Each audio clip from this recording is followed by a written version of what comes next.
चलिए स्टार्ट करते हैं आज की हमारी क्लास। हम पढ़ रहे थे अभी तक एडमिशन ऑफ पार्टनर्स वाला चैप्टर, जिसमें हम लोग ने हाफ अभी तक सिलेबस कंप्लीट कर लिया है। हाफ जो टॉपिक्स है वो हम लोग ने कंप्लीट कर लिए हैं। अब इसी तरह से एक और टॉपिक उसमें है, वो हम लोग आज पढ़ेंगे। सबसे पहले मैं तुम्हें ये बताना चाहता हूँ कि what do you mean by reserve. Reserve का क्या मतलब होता है, ठीक है। देखो, सभी जने जैसे आज हम भी अपनी लाइफ में कुछ ना कुछ पैसों का क्या करके रखते हैं, रिजर्व करके रखते हैं। अपने पापा मम्मी हमेशा अपने बच्चों के लिए सोचते हैं कि उनकी पढ़ाई के लिए, उनकी शादी के लिए हमेशा वो क्या करेंगे, जितना भी पैसा कमाएंगे उसमें से थोड़ा थोड़ा पार्ट हम क्या करते जाएंगे, बचाएंगे। या तो एफडी बना देंगे या फिर उसका हम कुछ भी कहीं पर भी डिपॉजिट कर देंगे, ताकि जब शादी हो या फिर जब हायर स्टडीज़ हम करें तो उस टाइम पे वो जो हमारा जमा हुआ पैसा है वो क्या कर सकते हैं, यूटिलाइज कर सकते हैं। तो वैसे ही हर कंपनी में, हर बिजनेस में जो भी ओनर होता है, जो प्रोपराइटर होता है, पार्टनर होता है, वो भी क्या करता है कि जैसे जैसे बिजनेस में प्रॉफिट होता जाएगा, उस बिजनेस के प्रॉफिट में से हम क्या करते हैं, थोड़ा हिस्सा निकाल कर कहाँ रख लेते हैं, साइड में रख लेते हैं। क्यों? क्योंकि आगे जाके कुछ भी एग्जाम्पल में, जैसे ये लॉकडाउन हो गया, लॉकडाउन में क्या हो गया था कि सारे बिजनेस वगैरह बंद हो गए थे, लेकिन जो हमारे यहाँ एम्प्लॉय थे उनको तो सैलरी देनी ही थी हमें। तो अब वो उनकी सैलरी वगैरह हम कहाँ से दी होगी, तो जो हमारे पास रिजर्व जमा था उसमें से हमने उनकी सैलरी वगैरह दी। तो ऐसा रिजर्व हर कंपनी, हर प्रोप्राइटरशिप, हर पार्टनरशिप क्या करते हैं, बनाते हैं। अनफॉर्सिन लॉसेस होने के लिए, मतलब इन फ्यूचर कभी भी अगर कुछ भी लॉस आ जाता है तो वो पैसा हम लोग कहाँ से देते हैं, रिजर्व में देते हैं। तो अब देखो, जैसे दो पार्टनर्स हैं ए और बी, इन्होंने 10 साल तक बिजनेस किया और 10 साल क्या किया, इन्होंने थोड़ा थोड़ा पैसा साइड में लोग क्या करते गए, निकालते गए। अब जब नया पार्टनर एक और आ रहा है सी, करेक्ट, तो उन्होंने जो रिजर्व बनाया था ए और बी, क्या इसमें सी को भी हिस्सा मिलना चाहिए? सिंपल सोचो, क्या सी को, इन्होंने जो रिजर्व जमा करा था 10 साल के लिए, 10 साल तक का, क्या सी को भी उसको हिस्सा मिलना चाहिए? बिल्कुल भी नहीं मिलना चाहिए। क्यों? क्योंकि सी तो आज आया है, इन्होंने ये रिजर्व कहाँ कब कमाया, 10 साल तक मेहनत कर करके। तो ये रिजर्व का फायदा किसको मिलना चाहिए, ए और बी को मिलना चाहिए। समझ में आ रहा है? और कौन से अनुपात में बांटेंगे हम, तो पुराने अनुपात में इस रिजर्व को हम क्या करेंगे, बांट देंगे, ठीक है। तो देखो, अवितरित लाभ संचय मतलब अनडिस्ट्रीब्यूटेड प्रॉफिट रिजर्व्स, मतलब देखो अनडिस्ट्रीब्यूट मतलब अवितरित का मतलब क्या है, अभी तक जो हमने प्रॉफिट और रिजर्व को बांटा नहीं है, और इसी तरह से हमारे बिजनेस में हानियां भी हुई होगी जो अभी तक हमने साझेदारों में बांटी नहीं है। और इसी तरह से कृत्रिम संपत्ति या फिक्टिशियस एसेट, जैसे हम कहते हैं डेफर्ड रेवेन्यू एक्सपेंडिचर, मतलब जो हम एडवर्टीजमेंट एक्सपेंस पे खर्चा करते हैं, विज्ञापन पे खर्चा करते हैं, तो वो सब मेरा क्या है, डेफर्ड रेवेन्यू एक्सपेंडिचर, जिसको हम कहते हैं कृत्रिम संपत्ति है। ये हम लोग ने 11th में पढ़ा था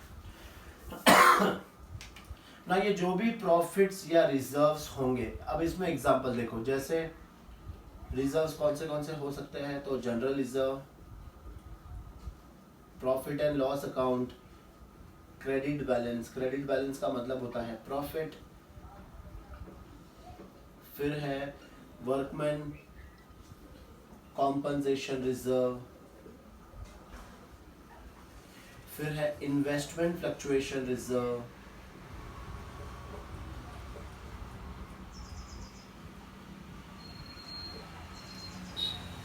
रीवैल्यूएशन रिजर्व एक्सेट्रा। करेक्ट, ये तो कहाँ दिया होगा हमें, बैलेंस शीट के लायबिलिटी साइड में दिया होगा ये सब reserve.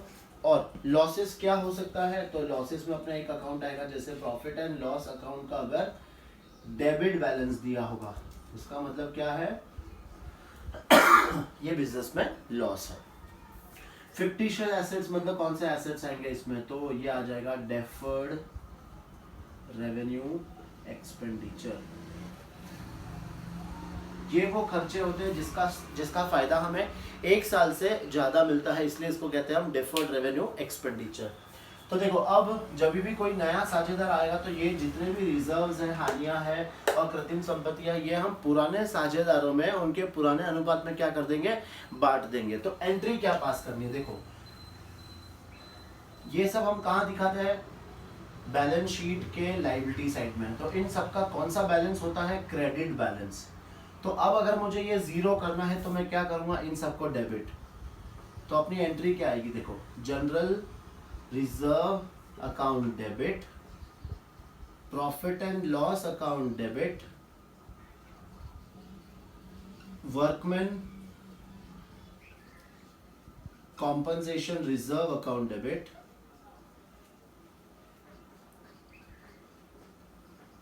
investment fluctuation reserve account debit, revaluation account debit,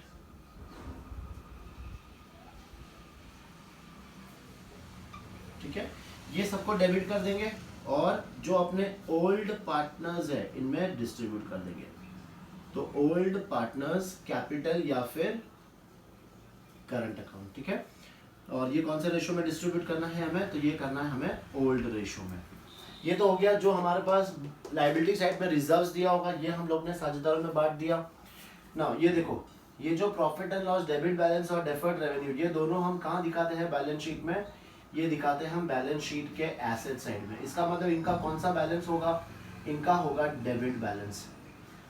अब अगर मुझे डेबिट को जीरो करना है तो अब मैं क्या करूंगा, इनको क्रेडिट।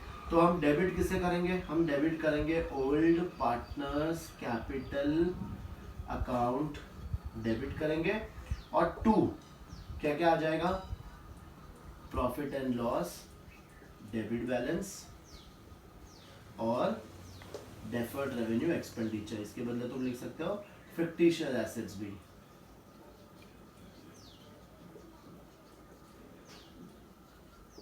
डेफर्ड रेवेन्यू एक्सपेंडिचर, समझ में आया ये टॉपिक। ये हमारे बैलेंस शीट में जो भी रिजर्व्स और जो फिक्टिशियस एसेट्स दिया होगा, ये हम पुराने साझेदारों में पुराने अनुपात में क्या कर देंगे, बांट देंगे, ठीक है। चलो ये दो एंट्रीज लिख लो फटाफट। हाँ, अब देखो एंट्रीज तुम लोग लिख रहे हो, तुम्हारे माइंड में अभी डाउट आया होगा कि सर ये तो बताओ कि जनरल रिजर्व समझ में आ गया, प्रॉफिट एंड लॉस समझ में आया, लेकिन ये workman compensation reserve, investment fluctuation reserve, revaluation reserve, ये होता क्या है। अगर फेस टू फेस होता, जैसे ही मैंने वर्ड लिखा तुम सीधा पूछ लोगे कि सर ये क्या है, ये तो बताया ही नहीं आपने, करेक्ट ना। होता है ऑनलाइन क्लासेस में यही सब चीजें हो रही है। तो अब देखो ये दोनों पे तो मैं अभी तुम्हें समझा ही रहा हूँ, वर्कमैन कॉम्पनसेशन और इन्वेस्टमेंट क्या होता है। रीवैल्यूएशन रिजर्व समझ लो। रीवैल्यूएशन रिजर्व क्या होता है, जैसे अभी हम लोग ने थोड़ा लास्ट टॉपिक में पढ़ा था कि हम एसेट्स को और इनको लायबिलिटीज को रीवैल्यू करते हैं। तो एसेट्स को जब रीवैल्यू करते हैं, उसमें अगर जो प्रॉफिट आता है, हम कभी कभी वो प्रॉफिट को कहाँ ट्रांसफर कर देते हैं, रीवैल्यूएशन रिजर्व में, ठीक है। ये सब क्या है, एक टाइप का रिजर्व ही है जो हम पार्टनर्स में क्या करते हैं, डिस्ट्रीब्यूट करते हैं। नाउ अब यहाँ पे एक बात क्लियर लिख लो, जैसे एम्प्लॉइज प्रोविडेंट फंड। बहुत जन कंफ्यूज होते हैं कि एम्प्लॉइज प्रोविडेंट फंड क्या ये भी लायबिलिटी है या फिर रिजर्व है, ये समझ लेना अच्छी बात है। वो एम्प्लॉइज प्रोविडेंट फंड क्या होता है, जैसे जहां पर समझो हम कहीं पर जॉब कर रहे हैं, जॉब अगर हम वहां पे कर रहे हैं तो जो एम्प्लॉयर है वो हमारे सैलरी में से पीएफ काटता है। ये वर्ड तो तुमने सीखा होगा, सुना होगा कि पीएफ का मतलब क्या होता है, तो प्रोविडेंट फंड। वो हमारे सैलरी में से प्रोविडेंट फंड का पैसा काटता है, और जितना हमारी सैलरी में से काटा है उतना ही सेम अमाउंट वो खुद अपने पॉकेट से मिलाता है और ये कहीं ना कहीं पर इन्वेस्ट कर देता है, मतलब गवर्नमेंट वगैरह में इन्वेस्ट कर देता है। ऐसा क्यों, बिकॉज जब मैं उस फॉर्म से छोड़ के जाऊंगा तो जितना भी मेरे सैलरी में से कटा है वो अमाउंट प्लस जितना एम्प्लॉयर ने अपनी जेब से मिलाया है, वो दोनों अमाउंट हम लोग को क्या हो जाएगा, मिल जाएगा। तो अपने लिए फायदा है। समझो कटा है खाली 1000, लेकिन उसमें 1000 और कौन जोड़ रहा है, एम्प्लॉयर जोड़ रहा है। तो मुझे जब मैं छोड़ के जाऊंगा तो मुझे कितना मिलेगा, 2000 मिलेगा। तो ये अपने लिए क्या हो गई, ये एक लायबिलिटी हो गई, फॉर्म के लिए एक लायबिलिटी है ना, ये रिजर्व्स नहीं है, ये फॉर्म के लिए लायबिलिटी है, इसलिए ये हमारे रिजर्व्स की कैटेगरी में नहीं आता है, ठीक है। क्लियर, चलिए नोट डाउन करो।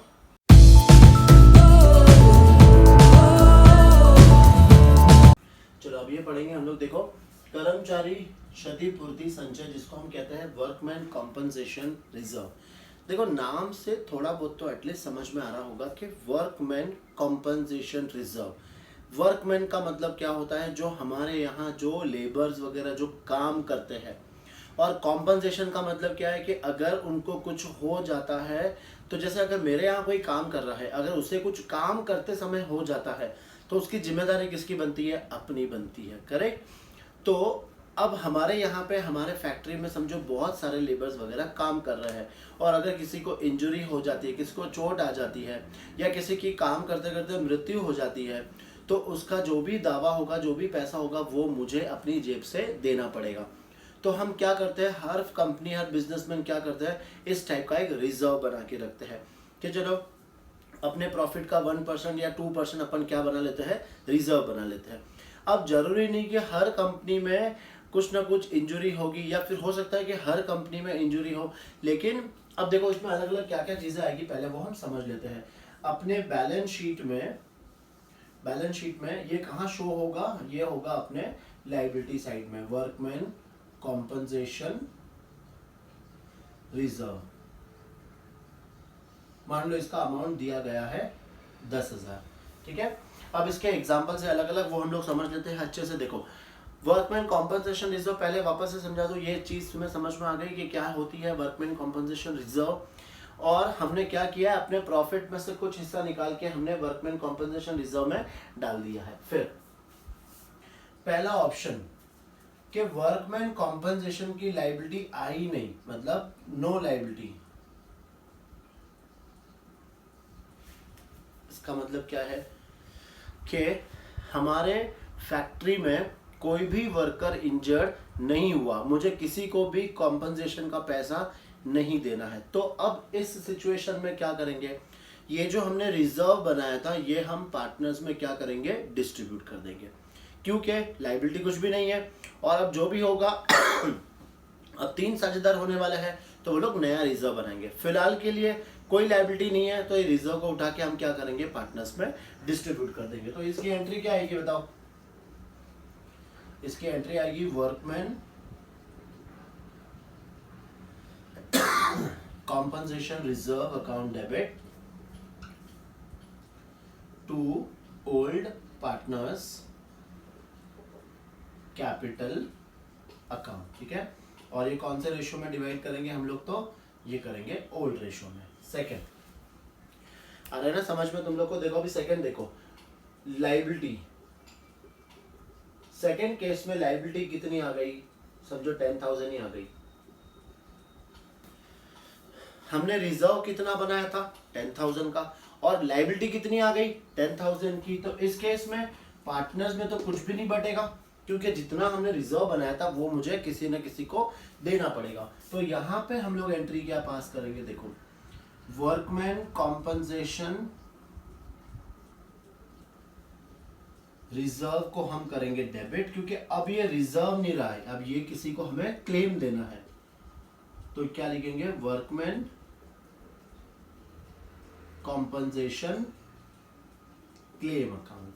समझ में आया, सिर्फ हमें क्या करना है, रिजर्व को उठा के हमें इसमें वर्कमैन कॉम्पनसेशन क्लेम कर देना है। या फिर तुम्हें और एक वर्ड क्या लिख सकते हो, liability for workman compensation.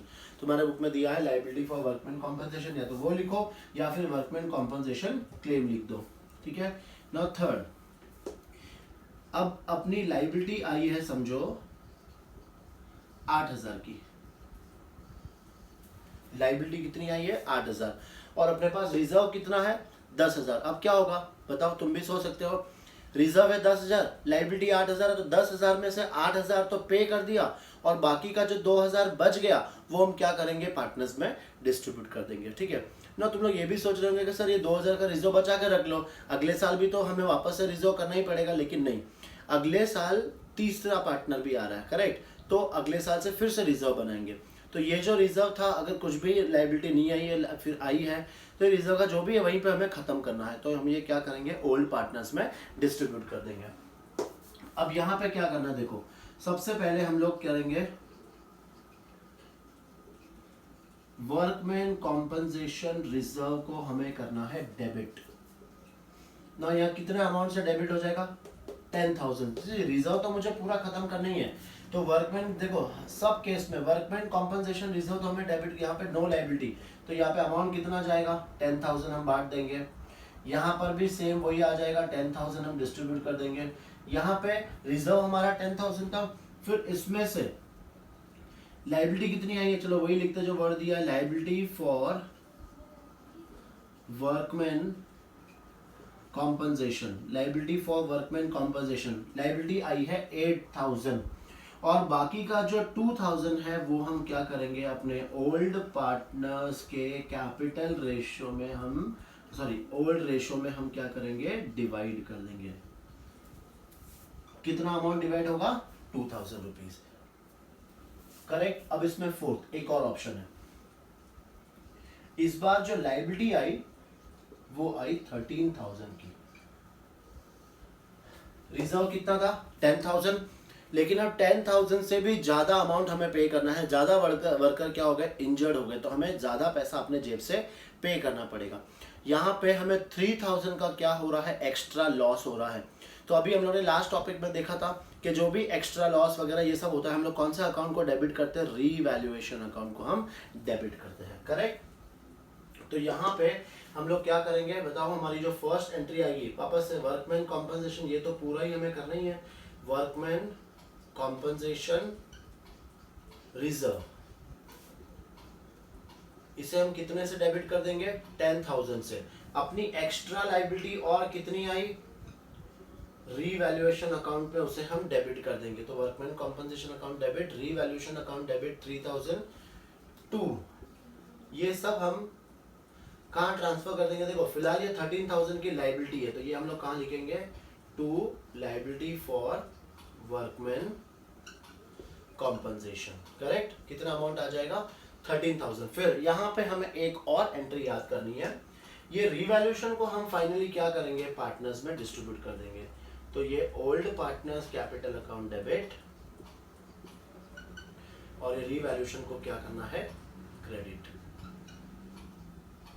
To revaluation account, और अमाउंट कितना आएगा ये 3,000 हम लोग यहाँ पे पार्टनर्स को डिस्ट्रीब्यूट कर देंगे, करेक्ट। तो देखो तुमने 4 केसेस समझे, फर्स्ट केस में लायबिलिटी कुछ भी नहीं है, सेकंड केस में लायबिलिटी सेम है, थर्ड केस में लायबिलिटी कम है और फोर्थ केस में लायबिलिटी ज्यादा है। तो सबकी अलग अलग एंट्रीज है, एक बार वो सारी एंट्रीज हम लोग याद कर लो। और इसमें फिफ्थ केस भी एक और आ सकता है कि बैलेंस शीट में हमें वर्कमैन कॉम्पनसेशन रिजर्व कुछ दिया ही नहीं है, लेकिन फिर भी हमें एडजस्टमेंट में बोला है कि 3,000 की लायबिलिटी आ गई। हो सकता है, पॉसिबल है, हमने कोई रिजर्व बनाया नहीं, हमने सोचा होगा कि कौन बनाएगा रिजर्व, कौन वापस डिस्ट्रीब्यूट करेगा, तो हमने रिजर्व बनाया ही नहीं, लेकिन एक लायबिलिटी आ गई, एक वर्कर इंजर्ड हो गया। तो अब बताओ अपनी लायबिलिटी, जैसे लायबिलिटी आई 3,000 और बैलेंस शीट में वर्कमैन कॉम्पनसेशन रिजर्व का अमाउंट ही नहीं दिया है। तो अब यहाँ पर क्या करेंगे, ये जो 3,000 की लायबिलिटी आई है अपने लिए लॉस, तो लॉस मतलब हम कौन सा अकाउंट डेबिट करेंगे, हम डेबिट करेंगे रीवैल्यूएशन अकाउंट को, और क्रेडिट कौन सा करेंगे, तो वही same liability for workman compensation. कितनी लायबिलिटी आई 3,000, और फिर से ये रीवैल्यूएशन को हम किस में डिस्ट्रीब्यूट कर देंगे, तो ओल्ड पार्टनर्स कैपिटल अकाउंट इनमें डिस्ट्रीब्यूट कर देंगे टू रीवैल्यूएशन अकाउंट, और ये 3,000 हम लोग पार्टनर्स में डिस्ट्रीब्यूट कर देंगे। अगेन हमेशा याद रखना कौन से रेशो में करना है, हमें ओल्ड रेशो में करना है। तो ये था हमारा वर्कमैन कॉम्पनसेशन रिजर्व, ये नोट डाउन कर लो सारी एंट्री, इसको याद भी कर लेना, करेक्ट।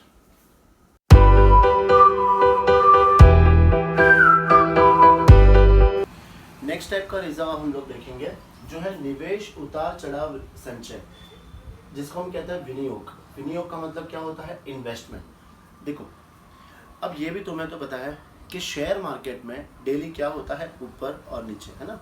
कभी शेयर मार्केट बढ़ता है तो कभी शेयर मार्केट कम हो जाता है। अगर मान लो मैंने कोई कंपनी के शेयर्स खरीद रखे हैं और अगर शेयर मार्केट ऊपर चला जाता है तो मेरे शेयर्स का भी रेट क्या होगा, बढ़ेगा, और अगर शेयर मार्केट डाउन हो जाता है तो मेरे शेयर्स का भी वैल्यू क्या हो जाएगा, डाउन हो जाएगा। नाउ अगर कंपनी ने अगर कोई इन्वेस्टमेंट खरीदा है, किसी कंपनी ने किसी और कंपनी में अगर शेयर्स खरीदे हैं और अगर ये डेली प्लस माइनस अगर हम लोग करने लगे तो फिर वहाँ पर क्या कह सकते हैं हम लोग, बहुत सारा अननेसेसरीली प्लस माइनस कभी प्रॉफिट कभी लॉस ये सब रिकॉर्ड करना पड़ता है। तो उसके लिए हम लोग क्या बनाते हैं, एक रिजर्व बनाते हैं ना। ये रिजर्व का काम क्या होगा, जैसे मान लो कि इन्वेस्टमेंट मैंने खरीदा है 1 लाख का, और अगर इन्वेस्टमेंट की वैल्यू कम हो जाती है तो वो जो कम होगा वो हम किस में से एडजस्ट करेंगे, हमारे रिजर्व में से एडजस्ट करेंगे। तो ये रिजर्व बेसिकली क्यों बनता है, जो भी हमारे इन्वेस्टमेंट की वैल्यू में ऊपर नीचे होता है वो हम लोग यहाँ पर क्या करते हैं, एडजस्ट करते हैं। जैसे हम लोग ने वर्कमैन कॉम्पनसेशन रिजर्व में अलग अलग कंडीशंस पढ़ी थी, वैसे ही इन्वेस्टमेंट फ्लक्चुएशन रिजर्व में भी अलग अलग कंडीशंस होती है। वो कंडीशंस हम लोग एक एक फटाफट देख लेते हैं, ठीक है ना। उसके पहले बैलेंस शीट में हम ये एज्यूम करेंगे कि बैलेंस शीट में इन्वेस्टमेंट की जो वैल्यू है वो दी है 1 लाख और लायबिलिटी साइड में इन्वेस्टमेंट फ्लक्चुएशन रिजर्व ये हमें दिया हुआ है 10,000। ये पहले हम लोग एज्यूम करते हैं, ठीक है ना। First case, no change in market value.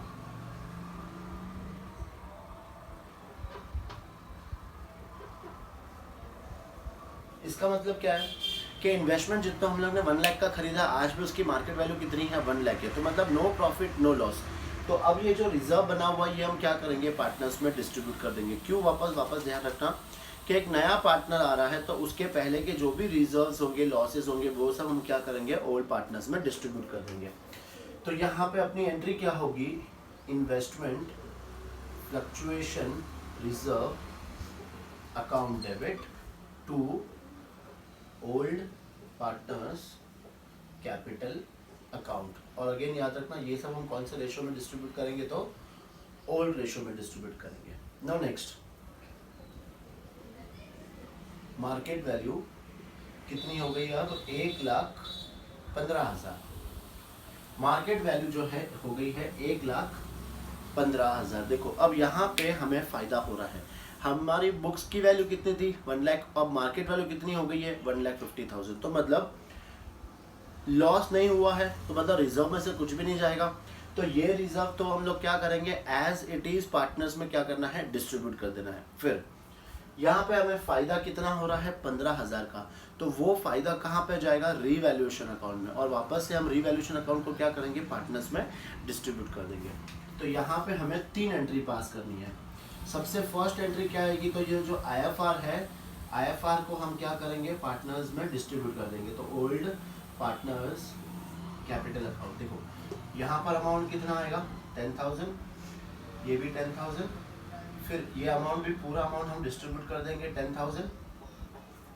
फिर यहाँ पे सेकेंड एंट्री, अपने इन्वेस्टमेंट की वैल्यू बढ़ गई है, करेक्ट, तो बढ़ गई तो प्रॉफिट हम लोग क्या करते हैं, रीवैल्यूएशन के क्रेडिट साइड में लिखते हैं। तो रीवैल्यूएशन अकाउंट क्रेडिट हो जाएगा, और डेबिट हम किसे करेंगे, इन्वेस्टमेंट को।